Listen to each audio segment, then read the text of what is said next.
In the previous screencast, we looked at hexane and we looked at where we get some of these fragment peaks. And we said, hey, this is our molecular ion peak. It tells us that this is the molecular weight of the substance. So hexane has a molecular weight of 86. And then we said, hey, when you look at the difference between 86 and 57, that's a difference of 15. And that means we've broken off one of the CH3 groups. And then we said, look, if you look between 86 and 43, it means we've broken off a CH2 CH3 group. And then 86 to 29 means we've had a fragment here. Okay, and we said these are some of our big peaks, and we talked about those. But I said, hey, there are also these other little peaks that are around here, and we would talk about those later. Well, now is the time. We're going to talk about those. So I want to first draw your attention to this really small peak here. So this really small peak here has a mass to charge of 87. And that is a mass increase of +1, and so that peak is called the M+1 peak. Okay. Now, the M+1 peak represents a molecular ion containing a heavy isotope, right? So the M+1 peak represents a molecular ion containing, let's pretend like I spelled that right, a heavy isotope. Now, let's just review isotopes for just a second. Isotopes have the same number of protons, but they have a different number of neutrons. So the charge itself doesn't change, but the molecular weight will be a little different. We see this a lot of times with carbon-12 and carbon-13. So as a matter of fact, if you just have carbons and hydrogens, which is all we have in hexane, then this M+1's peak is because we have carbon-13 that is also naturally mixed in with our carbon-12, right? It could also be due to deuterium, which is heavy hydrogen, okay? But when you have just carbons and hydrogens, those are the two that are related there. Now, this is very useful for us because different atoms have different isotopes in different abundances. So what we just looked at was carbon with carbon-12. It's got 98.9% carbon-12, but 1.1% is carbon-13. Now, this is in red, but I do want to come in here and circle that and star that because this is very important for later. So I'm going to have you refer back to this in just a second so that make sure that you pay attention there.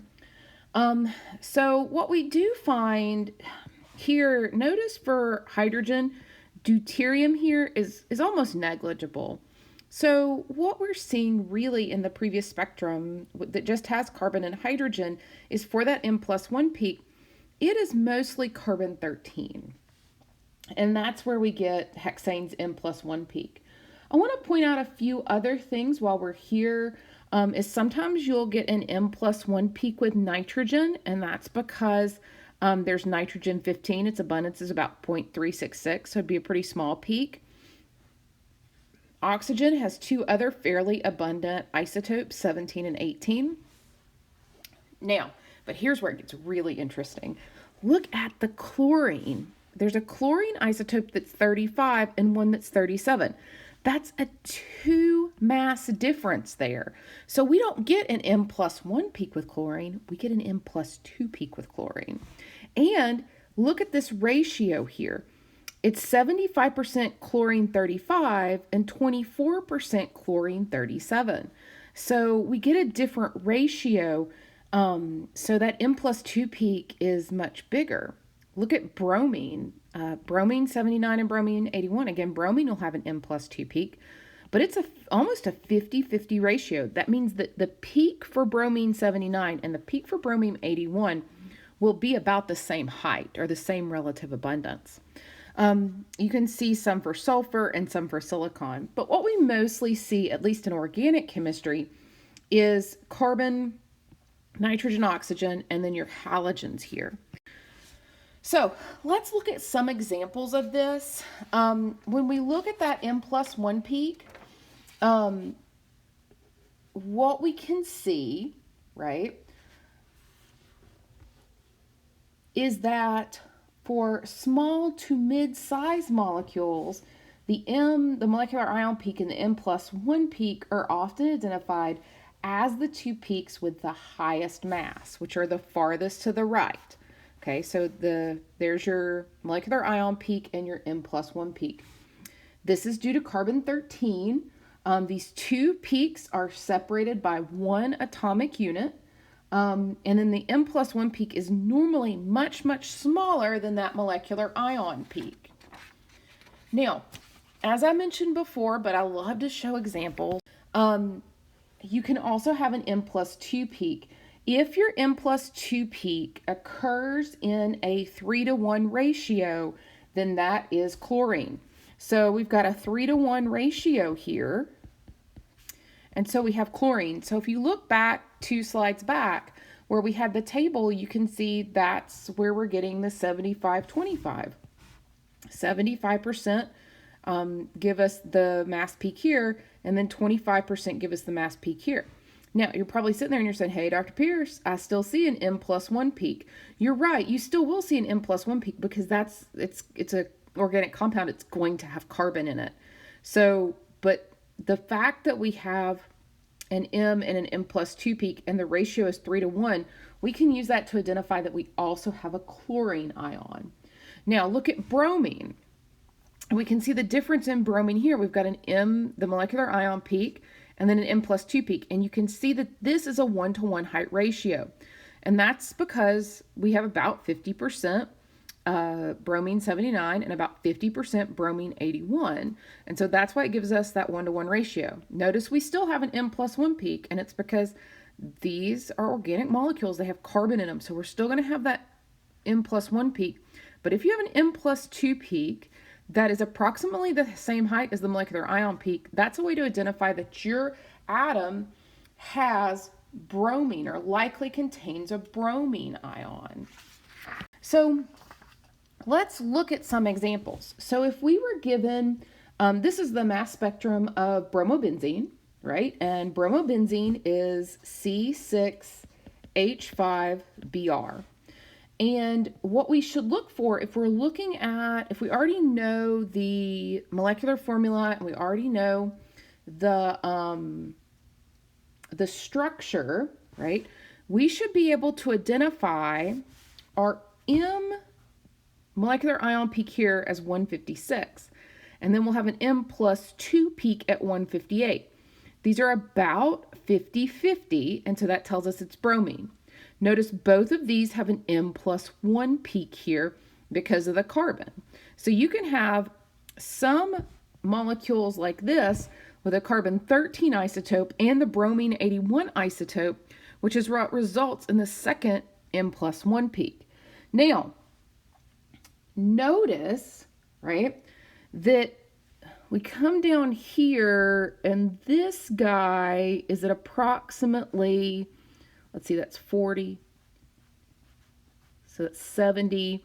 Yeah, that's approximately like 76 there. If we take 156 and subtract 76 from it, we are going to get the molecular weight a lot of times of bromine because that's the first bond that would cleave off there, right? That would give us that particular molecular weight. And I got ahead of myself because I got real excited about fragments. When we look at this particular spectra, so this is the spectra of 1-bromo-4, 1-methyl-ethylbenzene. So now we have this, but now we have this over here, right? What you're going to find is that fragment ions that contain the bromine atom also appear as pairs of mass peaks in roughly the same magnitude. So we are, in the previous example, really the big fragment we saw was this breaking off. Well, in this example, we're also going to see this fragment breaking off here. Okay, so if you can imagine, we're going to have, a break here with that propyl fragment, but you could also have a break here where you have a methyl fragment and so on. Every time you get that break, what you're going to see is anything that's got bromine in it is going to have those two peaks there. Now you can see these are very low in abundance, but that fragment's going to contain it, and this fragment is going to contain it as well. So the jump between here and here, right, looks to be probably a minus 15 molecular weight. So if I went and did the calculations, 210, yeah, that's right at minus 15. So that's that CH3 group that we've lost as a fragment. Then if we looked at the next fragment, which looks to be about 30 there, then that may be an ethyl group that's broken off, right? And so we can see this continual fragmentation. Anything that's got a bromine in it is going to have those two peaks that are at that 50-50 ratio. So let's work a problem. When we look at this problem, it says, does the compound that's produced the spectra here contain chlorine or bromine, and explain why. Now, when we think about this, there's a couple questions we need to think about. We need to figure out where the molecular ion peak is and the M+2 peak is. Then we need to figure out what the ratio of intensities are for the molecular ion and the M+2 peaks, because chlorine is going to have that 3-to-1 ratio, whereas bromine has a 1-to-1 ratio. And then we need to take and use that information to identify whether it's chlorine or bromine. So we're looking at the high end mass of the spectrum. That is right here. We'll notice that, and these peaks are labeled for you. There's a mass to charge ratio of 12. There is a mass to charge ratio of 14. So that's probably, that could be an M+2 peak. There's a mass to charge ratio of 113 and a mass to charge ratio of 115. So what we're probably seeing here is that this peak is the molecular ion peak, because it also has an M+2, which is this peak. And we know we're going to have an M+2 because the question's already told us we're going to have chlorine or bromine. But remember, we can also have an M+1 from the carbon. So that's an M+1 that comes from the molecular ion peak. And then that 114, that 115 that you see there is an M+1 from the 114. Okay, so that's what we're going to see. So we're going to compare our M peak, our molecular ion peak here, and our M+2 peak. And so we see one is the relative abundance is where the black line is right there. And so the molecular ion here is approximately 100%. And if we follow that over, that's about, I'd say 35% or so, right? And so that M+2 peak. And so we can see that those are going to be a rough ratio of 3-to-1. And so that 3-to-1 ratio is indicative of chlorine. Okay, so if it was bromine, it'd be a 1-to-1 ratio. 3-to-1 ratio, that means it's chlorine. So we can use this mass spectrum to help us determine if a compound here has chlorine or bromine in it. And that can help us out if we have a halogen, if we're determining an unknown. Here are those questions written out for you, and I've already gone ahead and filled that in if you want to look at that. Now, other things that the M+1 peak can tell us is they can give us a nice look into how many carbons we have. So if we look here, we're comparing hexane, which is the top spectra here, to dodecane, which is the bottom spectra here. Now, an interesting thing about dodecane here is it's a substitute for traditional jet fuels because it's got a relatively high molecular mass and a relatively low hydrogen to carbon ratio. So it's a great hydrocarbon, it burns, it's used in jet fuel. Now, in section 15.3, which is a section we just covered, we learned that the presence of the carbon-13 isotope gives rise to that M+1 peak that we see here. And we can see an M+1 peak barely there, okay?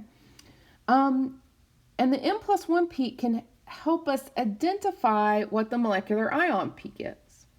Now, in this section, we're going to see the intensity can also be useful. So if we look at hexane, right, we see that the relative intensity of the N+1 peak is 1%. Okay, so that's about 1% there. And the molecular ion peak here is approximately 15%. Now, I would give you these numbers because it's just really hard to tell, but what you're actually seeing here is that percent abundance is right around 15.5%. It's very hard for you to line that up and drag it over here to see that that's 15.5. So again, I would give you the numbers. And the N+1 peak here is right around 1%. Okay. And instruments like this, you can focus in and get those exact numbers. Now, the ratio of these two intensities, right? So if we compare the ratio of N+1 to that molecular ion peak, right, we would get 1 divided by 15.5, which gives us 0.065. If we multiply that by 100, that is 6.5%. So the N+1 is 6.5% of the molecular ion peak. Okay, now let's go down here and look at dodecane. When we look at dodecane, here, that molecular ion peak, its percentage is 5.9%. And again, I would give you these numbers. It's really hard to see from these particular graphs. The instrument would also give you these percentages. And the N+1 is 0.8%. So again, if we take the N+1 and divide it by that molecular ion peak, what we see here, 0.8% divided by 5.9% equals 0.136, which if we multiply that by 100, we get 13.6%.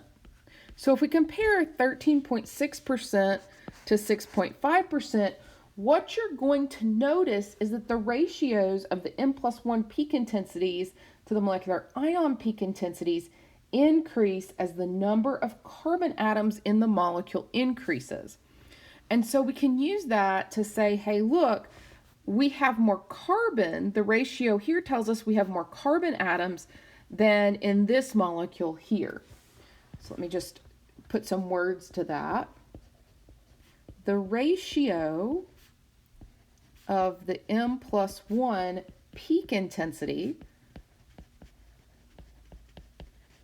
to the molecular ion peak intensity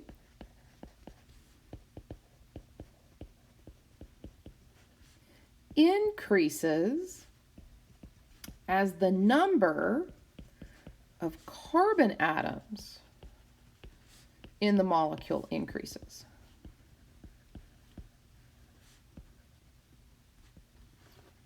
And so we can use this to kind of help us figure out if we were comparing two molecules, which one has more carbon.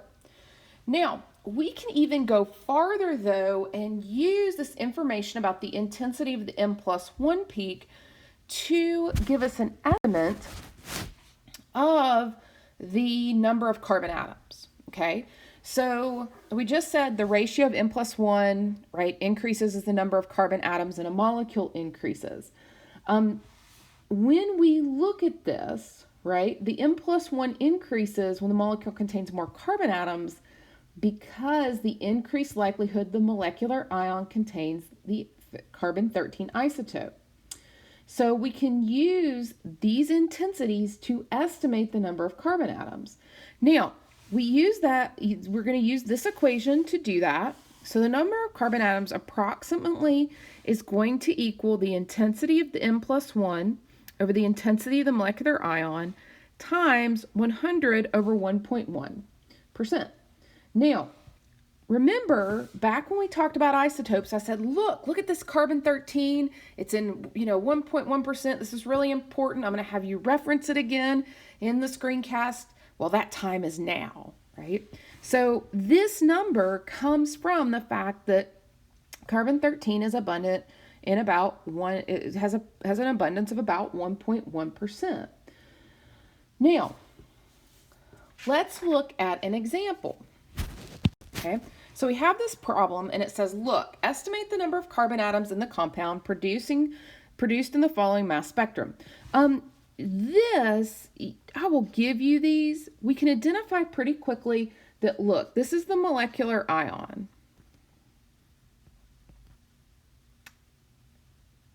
And then when we look at this, we see here it's right around 94.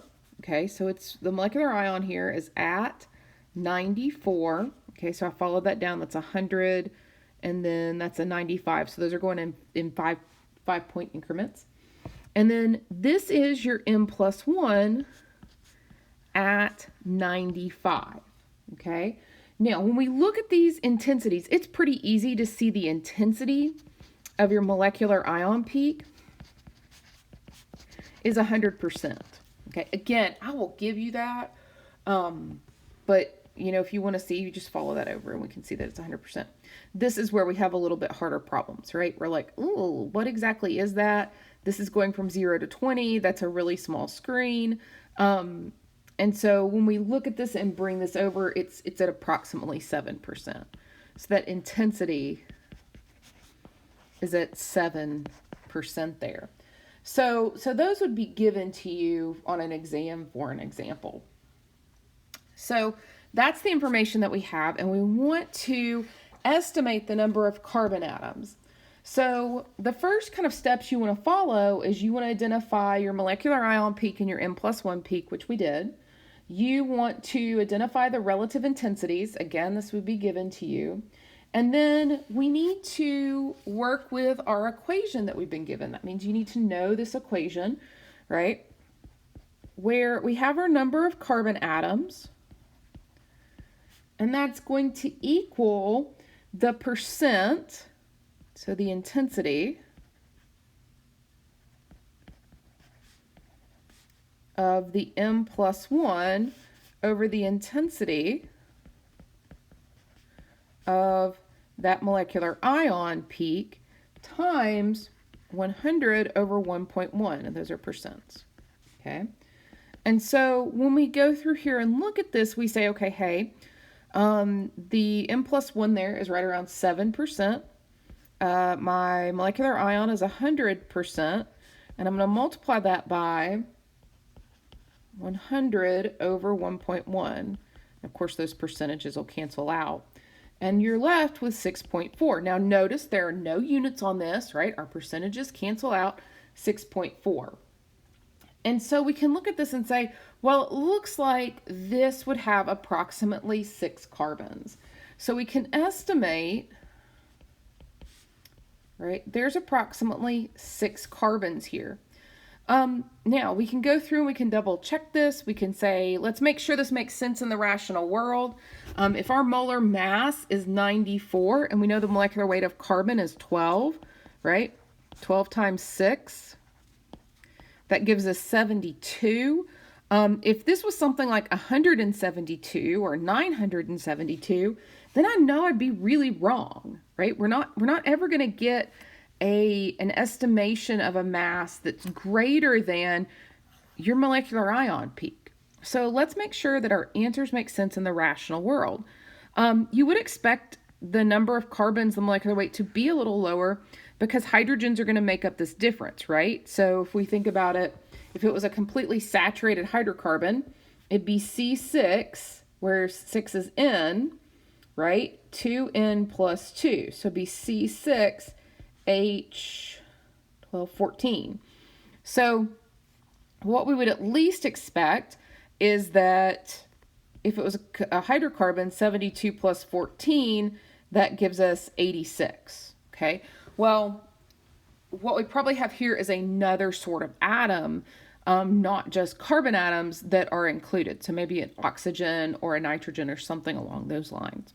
But this makes sense because what we've estimated gives us a mass that's less than our molecular ion peak.